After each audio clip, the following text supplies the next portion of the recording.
Morning, Knicks Nation. Today is Friday. It is the 23rd day of June 2023. I hope you're safe and healthy today. I hope your family is safe and healthy, and that the needs of you and your family in terms of food, shelter, clothing, as well as health are being met today. Blessings upon those that work in the healthcare field, who, along with the first responders, are out here every day saving lives, along with those also that pick up garbage for us to keep our places clean and disease free, and those that make deliveries for our convenience. Double blessings on the men and women that are out here every day making it their business to help rescue, recover, and deliver teenagers and children that are unfortunate victims of child molestation and pedophilia. People who also are victims of pornography and child pornography, prostitution, child prostitution, human trafficking, and sex slavery.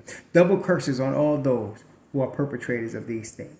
Double curses on all those who profit from these things. And double curses on all those perverts that create the demand of which other perverts provide the supply.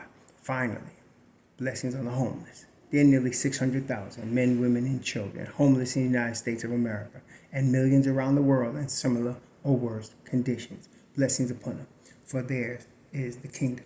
Had a good time with y'all last night. We were together watching the draft last night. Had a really good time. Thank you all, whoever came. It was many of you, and many of you contributed. Many of you provide so much joy and fun in the draft. We had a good time. Not only did we see the players getting drafted, but we also seen some, pretty nice ladies in their draft night best last night. So it was all good last night. It was like we got the Miss America pressure and we got the draft at the same time. So we had a lot of fun. It was really good. Thank you all again for coming, and all y'all who threw your support in terms of monetary at the Raw Hebrew Remnant. Really, that was really generous and very nice of y'all. Appreciate all of that. Last night was interesting. Last night I said to many of you, 90% chance Obi Toppin will be traded. A 10% chance came to pass, and I'm glad that the 10% chance came to pass. Obi Toppin is still a Knick. Not only is he still a Knick, Knicks turned around and signed his brother Jacob to a two-way deal, and then signed Jaylen Martin out of overtime lead. I don't know much about him, to also a two-way deal. So they're going to have to drop either Kevin Keel or Dwayne Washington, or both, for the new two-way deals they got.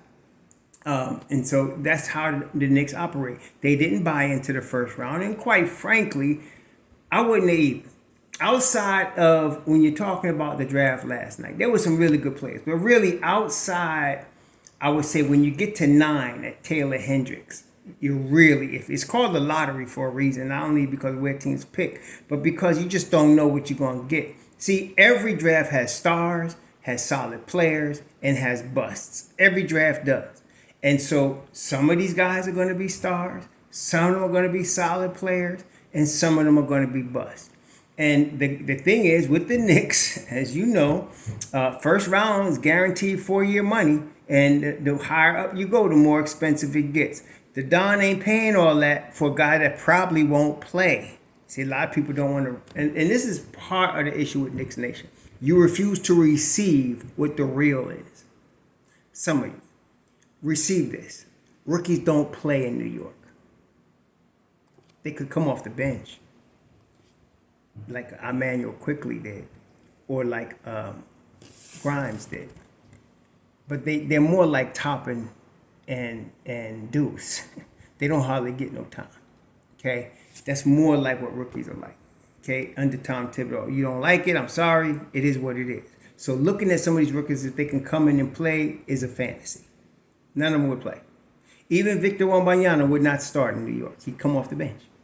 Okay? So there's no rookie here that would play. Especially after you get out that top 5, 6. Taylor Hendricks would be in the G League. Okay? Period. That's how this is going to work. And he should be. But you have some guys that are NBA ready. Some of them.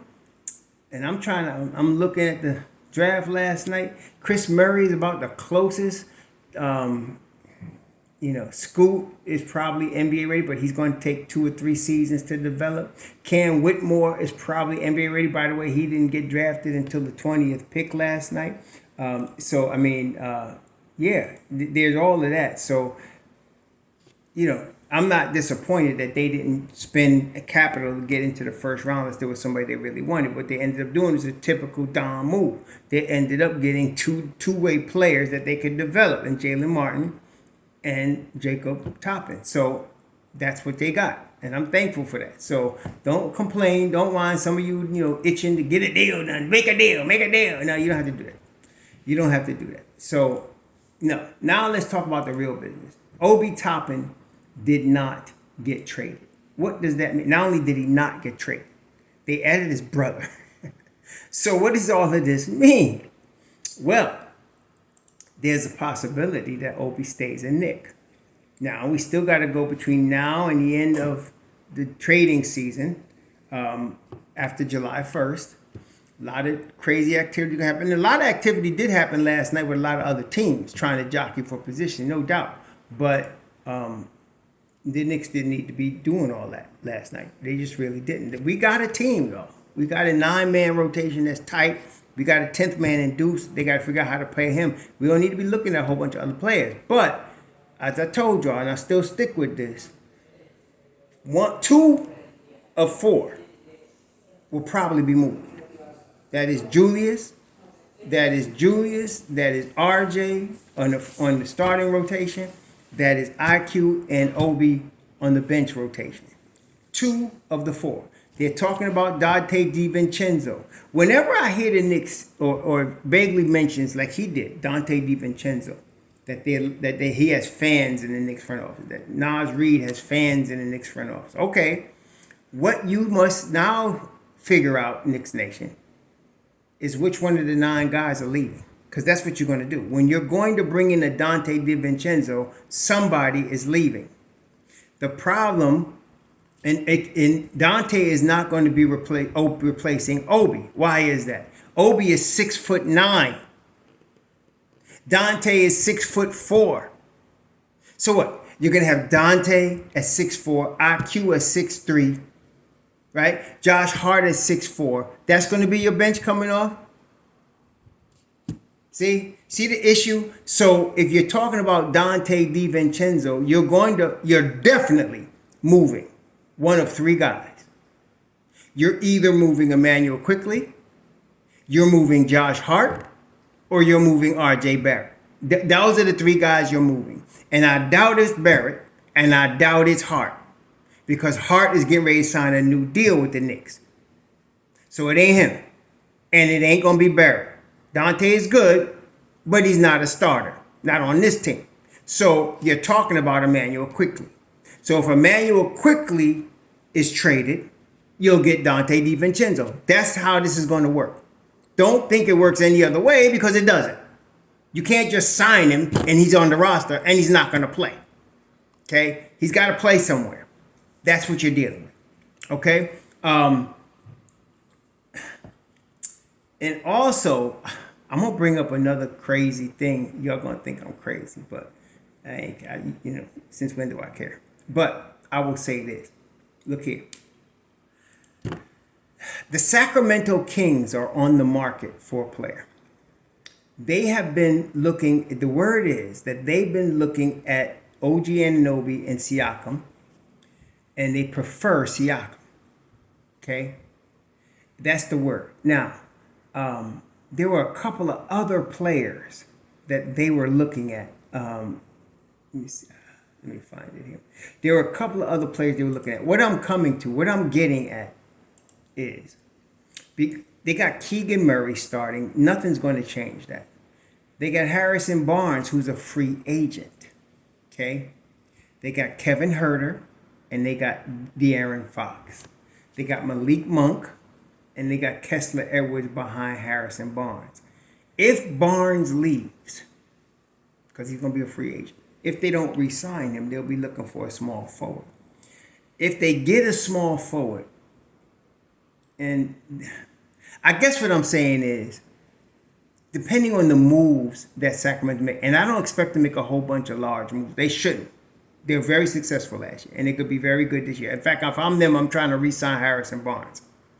Not a long-term deal, but a 2 or 3 year deal. I'm trying to re-sign Harrison Barnes, give him his money, and let's run this band back because they get good. But they get stupid. I don't think they will. This is a new organization than 2 3 years ago. But if they get stupid, I would try to pilfer Kevin Herter from them. If I had to lose RJ, if I had to lose him, I like Kevin Herter.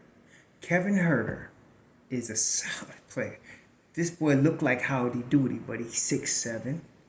He could play the 3 or the 2. And he's a solid player. Solid. I don't think they let him go. But that's another guy I'd be keeping an eye out for if I'm the Knicks. I'm just seeing depending on what Sacramento does, who they try to get. And I'm monitoring that, who they try to get and who they lose. Because Harrison Barnes is the loose peg here. He's the one that's the unrestricted free agent right now. And so we'll have to see what happens. But there's that. That's one to keep an eye on. Not a guarantee, but I'm just saying if I had to lose RJ, I would not mind Herter. That's all I'm saying. But right now, as far as the forward position, you have Draymond Green. Let's see. Hold on 1 second here. You got Draymond Green at the power forward spot. He's available. Chris Middleton's technically available, but he out of his mind turning down $40 million. I don't know what he's going to do, and he's 32 years old. I wouldn't be signing him to no long-term deal, and he shouldn't be stupid enough to leave the side of Giannis Antetokounmpo. He should not. But we'll see what happens. There's Draymond Green. I mentioned Harrison Barnes. There's Jeremy Grant, and he's the best of the ones I just named. Between Middleton, Green, Harrison Barnes, and Grant, I take Grant. Grant is 29. He's in his prime. Solid power forward. Okay? Solid power forward that could play the 3. If I was going to trade RJ or trade Julius, I wouldn't mind him. Now, he's not Julius in terms of, I don't think he's as good as Julius talent level-wise, but he's a better overall basketball player, and there's a difference. Julius is more talented. There is no question. And when Julius is ready to play, he's all NBA. Okay? Question is, we don't know when that's going to happen or not. But Jeremy Grant, you know what you're getting every night. Workmanlike, brings his lunch pail, plays defense every single night. Some of y'all don't understand that. Some of y'all question his defense. I don't know where you... But anyway, he plays defense. Solid player. And he was. And if you keep the rest of the squad intact and you bring him in, you're not gonna be hurt. Kyle Kuzma, I don't trust him. Bottom line, he's from Utah. I heard the Jazz are interested in him. He probably goes to Danny Ainge. Okay. Then there's nobody else. Really. Then there's nobody else. So we're really Cam Johnson, who's going to be locked up by Brooklyn. Cam Johnson's going to be locked up by Brooklyn. Okay. That's not. Yeah. So he's not available. And most of these other guys are not starters. There's some solid players. Derrick Jones Jr. is a solid player. Grant Williams is a solid player. Darius Baisley's a solid player. But none of these guys are really starters. Each of these guys, if Obi was dealt, could come in and be that backup power forward. But none of them would I consider a starter. Okay. Herbert Jones ain't going nowhere. There's a number of players that are solid. Lamar Stevens is solid. Isaiah Livers is solid, but they're not starters to me. Not for what the Knicks need. You got to have somebody that causes you to go higher. So again, we're talking about a Jeremy Grant, Pascal Siakam, OG Anunoby. We're looking at KP, but now he's gone. So that's what I'm talking about. I like a Kevin Herter, but he's not really available. But if players that are available, the other ones I named, that's the one I'm talking about. I would not mind a Cam Johnson. If we could get him, we'd have to give up RJ. Brooklyn is definitely sent on. They just turned down the number 3 pick. They turned down Anthony Simons and the number 3 pick from Carl Bridges. They turned that down. See, that goes to show you they're really serious about rebuilding this thing and starting with Mikal Bridges, and you can't blame them. I would also, of course, if I'm them, I'm also keeping Cam Johnson. They're willing to offer $84 million over 4 years, and that's a really perfect number for Cam Johnson. That's a perfect number for him. And if you offer any more than that, you're overpaying, and they'll let him go. Okay, but I don't want the Knicks to do that. And if, quite frankly, I think we all understand that Don, he's not going to do that. So that's not going to happen. So you got really the players I named. People whining for Seth Curry again. Who's he going to play in front of? Yes, you can get Seth Curry, but he's going to cost you Emmanuel quickly. Okay, he's not as good at defense as Emmanuel quickly. He's a tremendous shooter. But you guys, some of y'all ain't learned your lesson yet. The Knicks brought in a tremendous shooter that don't play defense in Evan Fournier. And we see how that worked out. Okay? So all this whining about shooting, you better watch both sides of the basketball. Okay? So Seth Curry would be coming off the bench and not a starter. So that is a difference. But you got to ask yourself who's going out. Okay? And more than likely, like I said, for Dante DiVincenzo or Seth Curry, you're talking about IQ. That's who's going out. When you're replacing an Obi Toppin, you're talking about a guy that's a power forward. Like some of the guys I named. You know, some of you Nas Reed fans, you're talking about that. You're talking about, as far as, you're talking about, I don't know. I'm looking at some of these guys I wouldn't touch with a 10-foot pole. But you're talking about George Niang. You're talking about Grant Williams. You're talking about Markieff Morris, Darius Baisley. These are guys you bring in off the bench behind Julius that would play 15 minutes. But the best guy to me, if you're going to trade Obi, is already on the team. Jericho Sims. You bring him in at the 4, and that's how you roll. Jericho would love to get the 15 minutes that Obi got. He wasn't even getting that unless somebody got hurt. Okay? He would love to get them 15 minutes. So that's a guy that I would want. So we got mostly what we need, y'all. But Obi is going to change things because Obi needs more minutes. And sometimes that might mean him going to another team. So that's why stuff might change. But we'll see what happens. Last night, the Knicks, I know some of you don't believe it, but I like the wisdom of sitting pat, not buying into a first round and wasting money, and getting two-way players that, from what I understand, they've been watching Jaylen Martin the whole time, and you know they're not ignorant of Jacob Toppin. So here we go. They got 2 players they were looking at. The Don just didn't leak it, and he signed these 2 dudes. That's $500,000 a year apiece. Done deal. Cheap money that you can get rid of if you don't like it. Done. That's good move. Okay? That's solid management right there. One more thing. On this whole, I found it amusing actually, on this whole Zach LaVine thing. So LaVine said he wants no part of the Knicks, and it wasn't because of Tom Thibodeau. I mean, it would be quick to say he don't want to play for Tibbs. That wasn't what it was. And by the way, what he said is a similar reason why DeJounte Murray may not come to the Knicks. It's this. He is represented by Clutch Sports. The Don brings in a lot of players from his former associations with CAA.